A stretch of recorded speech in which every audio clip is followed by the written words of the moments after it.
Dawn Montefusco, and this is Right from Your Heart, how to unleash your creativity, share your message, and leave a lasting legacy. And today we have a wonderful guest, Lynn Andrews. She's the New York Times and internationally best-selling author of the Medicine Woman series, which chronicles for 3 decades of study and work with shaman healers on 4 continents. Her study of the way of the sacred feminine began with Agnes Whistling Elk and Ruby Plenty Tea, Native American healers in northern Canada. Her quest for spiritual discovery continued with shaman Curandera of the Mayan Yucatan, an Aboriginal woman of high degree in the Australian outback, or Nepalese healer in the foothills of the Himalayas. With 21 books to her credit, she is the founder of a 2-year writing school called Writing Spirit and has launched hundreds of successful authors in the 2 decades. She also has a 4-year mystery school that teaches the fundamentals of shamanism. She's recognized worldwide as a leader in the fields of spiritual healing and personal empowerment. As a writer, speaker, teacher, shaman healer, and mystic, Ms. Andrews is widely acknowledged. She's a major link between the ancient world of shamanism and modern society's thirst for profound personal healing and a deeper understanding of the pathway to enlightenment. Lynn, that felt so great to read. Welcome. Oh, thank you. How lovely to be on your show. Oh, wow. Well, tell us what you're up to these days. Any projects or books, anything. What's going on? Well, I just came out with a new deck of cards. Let me see if you can see. Yes. Oh, those are gorgeous. It's came out with Beyond Words, which is an imprint of Simon & Schuster. And each of the cards are different. Oh, wow. Cool. And the paintings are done by a dear friend of mine who is Native American, named Robert Taylor. And he does these paintings. He lives in Tulsa, Oklahoma. And as you can see, they're not typical. Isn't that fabulous? Wow. And what I do is that this is the painting. Yeah. And then I turn it over, and beauty is the discussion on the back of the card. Wow, that's great. Yeah, so each card is different. Each card has a different painting and a different teaching. Yes. So, fun. And I love these cards because of the size of them. I mean, you can really see, excuse me, you can really see the painting.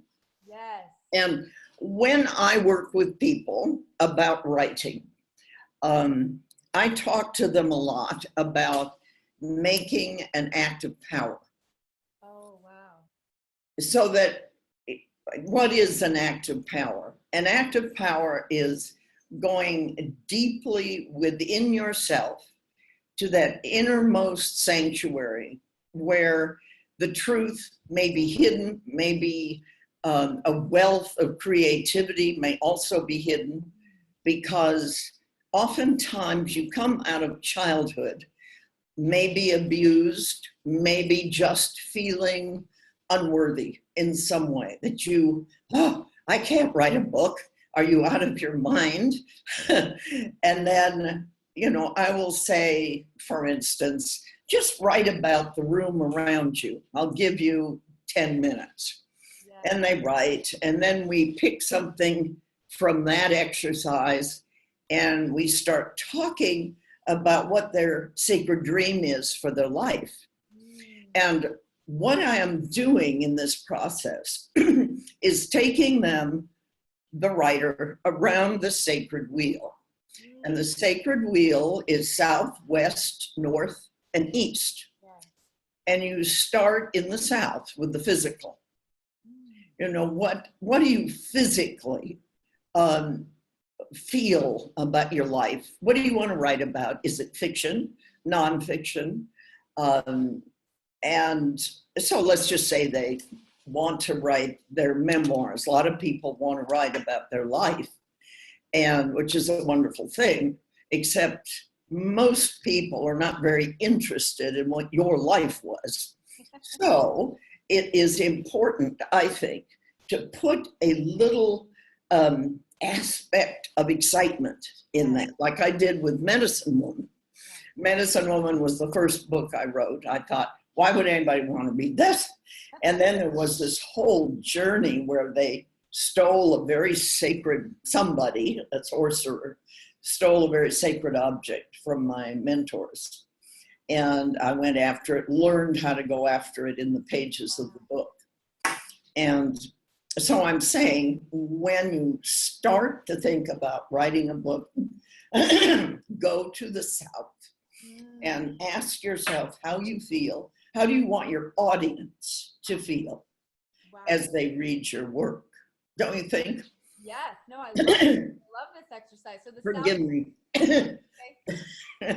It's been raining in the desert for the whole summer. And I can never clear my throat. Everyone's got it going on right now, so it's okay. It is true. So then, we get the South settled, and then we move up to the West on the wheel. And the West is basically about the sacred dream, death and rebirth, transformation. And people may say, well, that's too complicated. I'm not going into death and rebirth.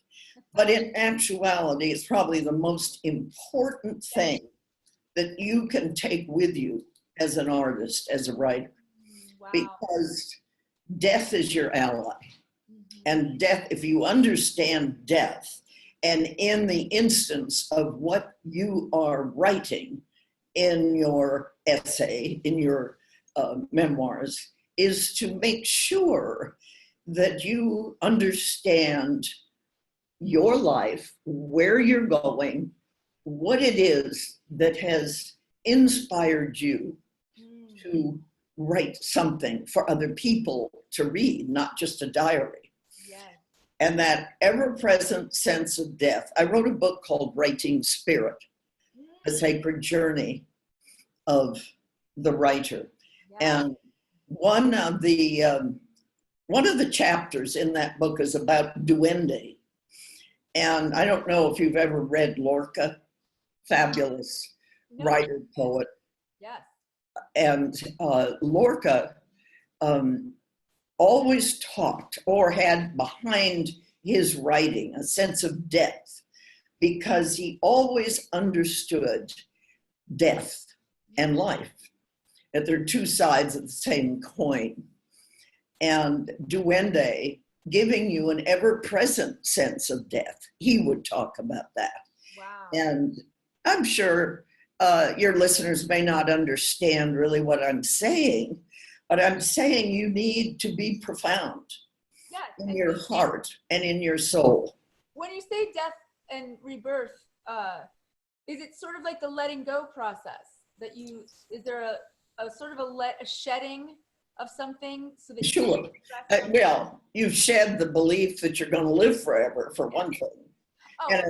Oh, and so if you understand that you have such a short time on this earth, and that it is a great gift, and it's a gift of nobility, of your being able to even think about writing. Yes. No, I love this. This goes right into, on one of your interviews, I heard you say that there was the addiction to self-worth, or not having self-worth, or experience. Yes, that's where you discover your ability to love yourself. And there are many ways to do this. Obviously, it's a shamanic task as well as a task for everyone, no matter what tradition they work in, whether it's churches or whatever. But it's important to understand why you don't feel worthy at all times. And people who have come out of abuse in their early life And abuse may not be physical, it may be emotional. It may have come from being treated badly in some way, being ignored. Your sisters got lots of attention, you did not. Something like that can be like being hit. Oh, yeah, for sure. You know, it leaves a deep, deep wound. So if you have had abuse of any kind, you essentially become the eternal child. Yes. And the eternal child is a puer for male, puella for a woman. And there is someone that wrote beautifully about this, besides me, and certainly way before me, was Dr. Marie von Franz. And she was a Jungian. Oh, right. And she wrote a great book about the puer and the puella, being the eternal child. So the eternal child tends, why are we talking about that? The eternal child tends to want to sabotage themselves later on in life. And they need to know about the puer, the puella, long before they get there. Yeah. You know, because if you don't know about the puer, the eternal child, you never want to really grow up. You don't want to stand with the other adults in the world. Oh, excuse me. Don't want to stand with the other adults in the world. That's why it's called the eternal child. Then you have a hard time taking your place, your position in life as successful, because you don't like the adult world. You think that the adults have ruined the world. Wow, that's powerful stuff. Yeah, if you remember the book, The Little Prince. Yes, I do. The Little Prince was a puer. Yes. Come, fly with me. Leave the adults. The adults have ruined the world. And that's kind of the sense of a puer. Plus, they think that that no one can ever hurt them. No one can destroy them. So they will go and, like Saint-Exupéry, who wrote all the books about flying, he was a puer and he ended up dying in an unfortunate accident. But he jumped out of perfectly good airplanes, like a lot of people do, for the thrill of it. Never occurs to a puer that they may not make it. And that wraps back around to the West of the death and the birth. Because I think that many people who are not writing, or they don't feel that self-worth, at least a lot of the clients I've worked with, they do suffer from some kind of abuse in early life. And it becomes very difficult for them, you know, in their 40s, 50s, or 60s even, to go, oh, wow, I'm a writer and I have this active power that I want to give to the world. And they're, you know, hemming and hawing. And I try to be like, you know, this life is short and you have this beautiful gift, you know? And so it's funny because what you're talking about, I'm like, oh, I can see these, the way this links in. So yeah, let's go back to the West now. So the exercise you were telling us about. The exercise from the west direction, yes, on the sacred wheel. In other words, you have a wheel and you put a cross right in the middle with the center, and place yourself at the center of that cross, yeah, so that you go from southwest, north to east. Yeah. So we're in the West, sacred dream, death and rebirth, transformation. It's also the place often of woman, because it also is emotion. Wow. And it's where the woman tends to live. And so she explores what that direction really means. And you find within yourself, what are the energy thieves in my life, and who are they? Because people who put you down, who aren't happy for your success, are people that you probably shouldn't see very much, Yes. Oh, that's awesome. and that's hard to say, Yes. but it's true. And you have to be sure that you're not an energy thief to them. You Absolutely. want to support them as you want them to support you. Absolutely. Wow. Yeah. That's, and then what, we go to the north from there? The north is spirit. Oh, It's on a traditional wheel, it would usually be Great Spirit, God, your relationship with divinity, your if you're writing something, it's your relationship with your inspiration. And you have to know how to settle into that quiet place and be able to hear what inspiration is telling you, as if it is a person sitting and talking with you.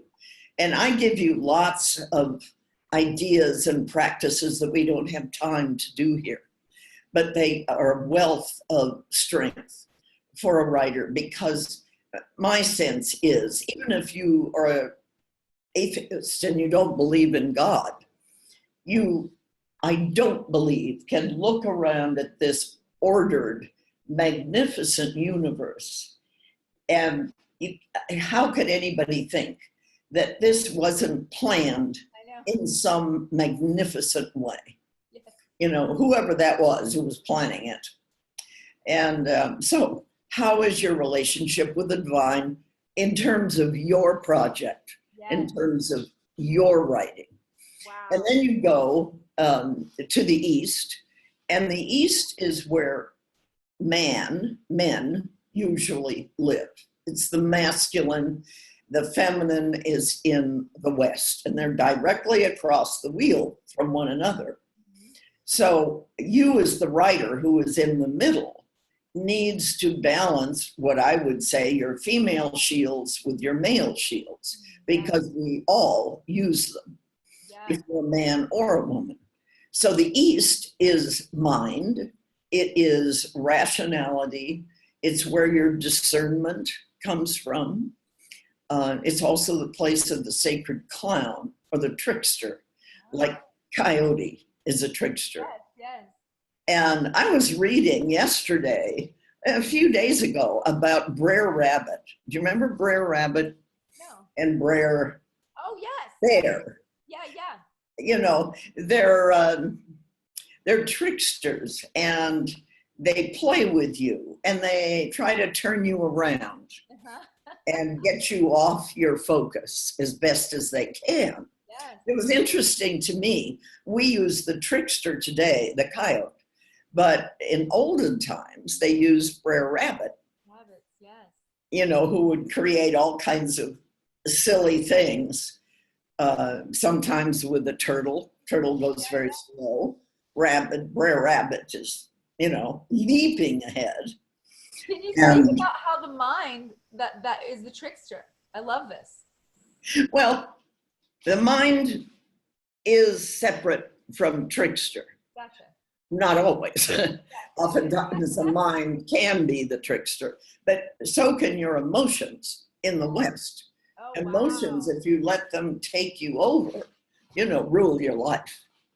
So then you want to go to the East and figure out whether what you're thinking of doing, is it rational? Can I do this? It's like someone who wants to be a ballet dancer and she's 90 years old. It'd be a little difficult, doesn't make any sense. So in the East, if you're in the center of the wheel, still thinking about the book or process that you're writing, you would take a really good look at whether it is reasonable. And if something shouts in your ear and says, no, it's not reasonable, then you want to stop and take a real good look at what that voice is. Is it that critic inside of you that is trying to take you away and make you feel unworthy? Is it true, a true rationale that says, this may not be the greatest idea, but maybe it is, because when you overcome your feelings of not being worthy, say, as an example, then you move into that extraordinary place where the mind is working with you and your emotions are working with you, so that you can take those emotions, put them in a sacred basket, which is inside of your heart, and bring those beautiful feelings into the work that you're doing. But it has a rational way of forming it. Yes, I love this. You are a gift. When did you know that you want? We can tell. Let's tell the audience a little bit about your story, because it's so amazing. Then from there, I'm going to ask, when did you know you had to write that? But the story is phenomenal. So let's, if you don't mind, just telling us a little bit about how you discovered. I know it's quite a story. I've written 21 books on this. Yes. But the first book was Medicine Woman, and I had no idea that I was going to do what I had done in my life. And I always had special abilities when I was growing up. I could see lights around people. I could see the pain in their body, or the dis-ease, if you will. And I learned when I was about 6 years old. My best friend was Native American, and she would come by on her pony, and I'd get on my pony, and we'd ride to school. Wow. And one morning, I looked at her, and she was just red, the aura around her, and I knew that she had been hurt, and her father was a rather well-known abusive alcoholic. Yeah. And I said, "Oh, Beverly, you look like you're in pain today. Is there anything I can do to help?" As you say that as a 6-year-old. Yeah. And she was horrified. She wanted to push me away. She didn't want to see me anymore. She was crying. Oh my God, I had upset her terribly, because she felt that I had invaded her privacy. And it was such a shock to me. I thought everybody could do this. Yeah. I'd never really talked about it to anyone. And I realized that not other people, they don't do this. And so I hid from my ability for a very long time. I could see these things, but I'd wipe them away really quickly, Yeah. So it, I don't know where I was going with that. Oh, the Medicine Woman started. Yeah. So I went through, my childhood was a very varied childhood. My parents were divorced, and I'd lived with mother in Seattle on Maidenbower Bay, actually. In Bellevue, and then I'd live with my dad in the summer, and it was very stressful in a way. And I had kind of forgotten about my abilities. I just let it go away, and it didn't go away, but it was there. And so I started writing spice and spunk stories about these two little ponies for a children's magazine. And I got one of them published, and I was so excited. I'd crawl up in the apple tree to get away from whatever was going on. Yeah, wow. And I'd sit up in the apple tree and I'd write, just short stories in longhand. But it was fun. That was kind of the beginning. And I would write to feel better. A lot of people write, because they want to do a story. I never felt that way. I always wanted to write either to record information, like I did with Agnes Whistling Elk and Ruby Plenty Chiefs. I have notes written on my jeans, on my blouse. I used to write on my arm so that I wouldn't forget, the wonderful, fabulous teachings of higher consciousness. that they gave me. It wasn't Native American tradition. It was things like acts of power, which is not, I mean, everybody does acts of power, but it wasn't a Native American teaching, if you see what I'm trying to say. Yeah, I do. And then you were writing, and then how did that progress into the adult world where I think you had those dreams that literally brought you to the Oh, no. Well, kind of. I was married, living in Beverly Hills, my husband in the film business, and he raced cars as well. And I was a mother to my daughter, Vanessa. And at that point, I started really shifting. I needed to find a teacher who could talk to me about why I saw these things. And I looked everywhere, all over the world, really, to find a teacher that I resonated with. And for the most part, they were men, you know, gurus in India and so forth, who were great people. But I couldn't relate, I couldn't talk to them really in the way that I needed to.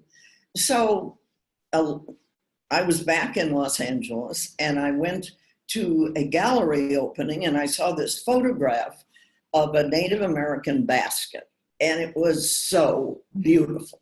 And I was kind of buying and selling primitive art, folk art, I guess you'd say.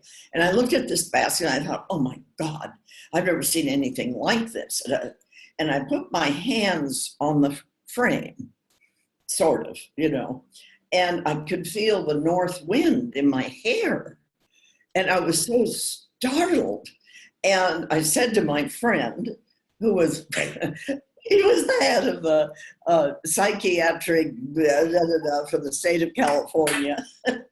And I said, I can feel the north wind in my hair. Oh my God, I've got to buy this photograph. And he said, oh, please, let's get out of here. Come back on your own time. So I did, I left.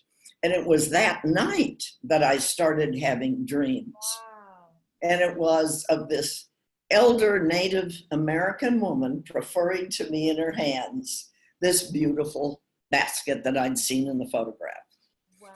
And there were crows flying through and cawing, and it woke me up. And that was kind of the beginning of Medicine Woman, and how that took me to, I became obsessed with these dreams of the marriage. I wanted to find it because when I went back to the gallery, he said, we never had such a photograph. What in the world are you talking about?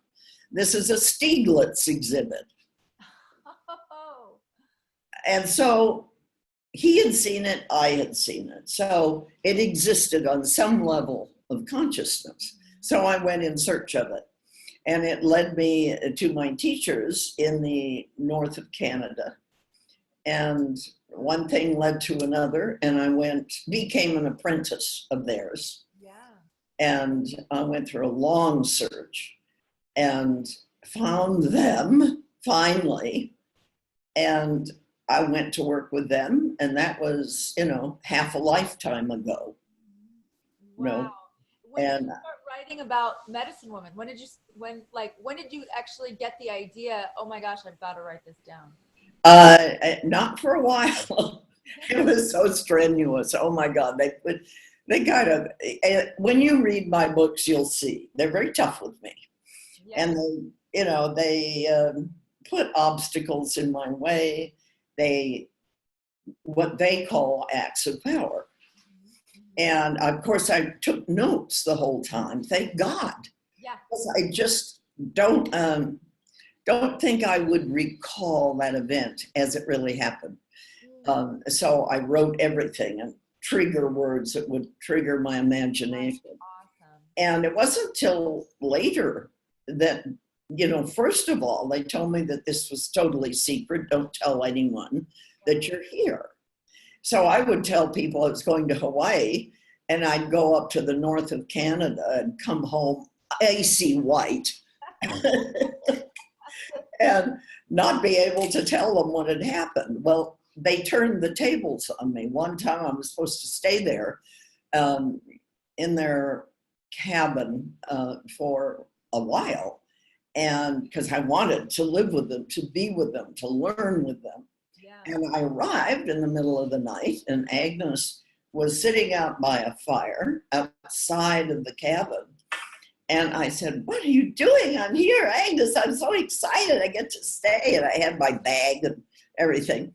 And she turned these cold eyes on me and she said, "Why are you here? You're not Indian. What are you doing here?" And I said, "But you asked me to come." And she said, "No." She said, "You're not Indian. You don't belong here." And then she stood up and she took her hands to the sky and she said, "Take the teachings of the ancient ways of woman to your people, what you have learned, and write a book about our work together." And I said, "Agnes, that's just great. You have told me not to tell anyone. So what am I supposed to do? Stand on a soapbox downtown LA?" And she said, "You'll figure it out." And she said, "I'm not going to see you, and neither is Ruby, until the first book is written." Wow. Oh, that's great. So that is one way to start somebody writing. Yes, that's awesome. I know. I'm sure a lot of people wish they just got the "you've got to do this, go" kind of. That's right. I mean, I wanted to learn from them practically more than I wanted life, Wow. because they are so powerful, so full of extraordinary teaching. So I have written all my 21 books with teachings in them, so that as you read, you go along on my adventures with me as if it is you going on those adventures. Fabulous. Yeah. I've read bits and pieces and I can't wait to dive in. It's really just healing to listen to you and to get on your website and to read and to look like you've really brought a plethora of gifts to the West. I mean, and for women especially, feeling worthy, feeling that, we have something to say, and more than just something to say, we get to write it down and we get to share it. And you're just such a pioneer of really leading us into that space. So I really, It was quite something. My first book, Medicine Woman, when I went on a little book tour, and I'm basically very shy. And they told me I was going on book tour, and he said, "Now, Lynn, don't worry about it. It's just 5 cities. You're just going up the coast and back." And I was just like this. And I had to learn how to be on a show like this with you asking me questions. And I had to learn to internalize enough so I could answer back. yes. Wow. And he said, "Don't mention the word power." Well, my books empower women. I mean, it's about the ancient and sacred mysteries of woman. So I had to be. He said, "If you mention the word power," that was in 1980. Look how far we've come. Don't tell me that we have not been given opportunities and wonderful, fabulous arenas that we can ride in with our higher consciousness and our bliss. Because we built those arenas. Yes. And it makes me sad when people say, "Oh, we have no rights." Well, yes, we do. We do. We do. And what is it about creativity that I want to express to the audience about how important, healthy, and life-giving creativity is? I feel like to some degree, we also get stuck into this place where we're not supposed to be creative, or we should be doing, versus what you're called. We get stuck in these shoulds, and then somehow creativity goes out the window as a priority. Can you speak to how important it is to really be creative in your life? Well, I think And we don't give ourselves enough credit. You know, being creative, like you've got beautiful flowers there and a fern behind you, and you're creative. You're creating an ambiance so that when people look in your face, they also see the creativity of your life and how beautiful you are. And I think that we all do that as women. You know, we get up and we want to look nice for the world, at least I do. And I think most women do. And they create this beauty that they may not even realize they're creating. Wow. Food and taking care of children and becoming elder when you've been a beautiful young woman is one of the hardest things, I think, in the world to do. And we've got so much teaching about that. It's not just about having a job and becoming a lawyer or a doctor. You know, it's about how do you live your life in the middle of chaos. And, you know, you kind of go to that still point in the storm. Yes. And you create, you learn that you have this extraordinary ability, you know. Wow. That's amazing. I do like, I love the idea of women in particular wanting to express their creativity in so many different ways. There's so many beautiful ways that it flows through us. Oh, it's incredible. It is incredible. And to take that and write a book is one of the hardest things you'll ever do. Yeah. But it gives you a feeling of, oh my God, did I really write that? You know, I did a book, I did it. And whether anybody likes it or not, you should be proud. Because it's not easy. There's a quote that you said in one of the interviews. You said, hiding affects you terribly when you hide the real you, when you suppress any about your true spirit. And I think in writing, often we want to hide a little bit because writing is a very vulnerable art, I think. Well, you know, one of the things I do is I take my cards and I think about the idea of what I want to do. And I'll pick, say, this card. Oh, wow. And that's of a Native American man holding a white buffalo calf, you know, and saving it. And the card is joy. And it's a teaching on the back. And I would just, you know, I'll pull a card from the deck and I'll say, okay, this is a very sad, happy, poignant painting, a tough painting. And I wanted these cards. I have another deck, you know, the power deck that's been out for years. Oh, yeah, that's right. I have that. It's crazy. But this one is a tough deck in that these pictures are really, I mean, look at this one. They're amazing, truly. Aren't they? I can't wait to get them. Are they available now? Oh, yeah. They're #1 on Amazon. Excellent. Excellent. I'm definitely. And they're called the Sacred Vision Oracle. Oh, I have the power deck and it's just blown my mind. I can't wait. I'm going to literally get off of this and order that deck. Yeah. Sacred Vision Oracle deck. It's great. You can get it on my website, Lynn Andrews.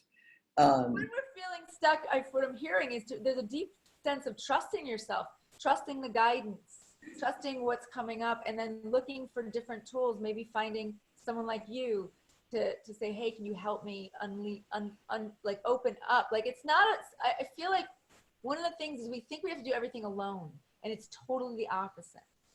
That when we're feeling stuck, you know, go to someone who we look up to and work with them to open up these channels if we need to.